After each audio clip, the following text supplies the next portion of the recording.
Perjalanan hari ketiga Livy Dinas di negara matahari terbit diteruskan lagi dari Kyoto ke Nara, seterusnya ke Osaka. Jepun adalah negara yang sedang melalui fasa declining population bila kadar kelahiran menurun sebanyak 644,000 sejak tahun 2020 dan masih lagi menurun sehingga hari ini. Diagakkan jika masalah ini masih berterusan, populasi Jepun akan menurun sebanyak 30% dan jika tak diatasi, seluruh negara Jepun akan hanya mempunyai seorang kanak-kanak pada tahun 2720.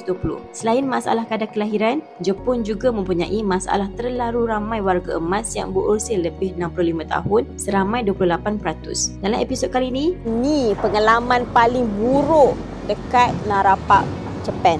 kita akan share pengalaman ke Nara Park untuk melihat 1,200 ekor rusa yang dianggap sebagai utusan dewa dalam agama Shinto juga diiktiraf sebagai khazanah negara Jepun. Seterusnya, kita akan menaiki kereta api selama sejam ke Osaka dan juga berjumpa dengan seorang sifu dalam dunia travel yang sangat dikagumi, iaitu Jerome yang pernah menjelajah dunia secara overland dari Malaysia tanpa henti selama 2 tahun dan kini menetap di Jepun. Selamat menonton!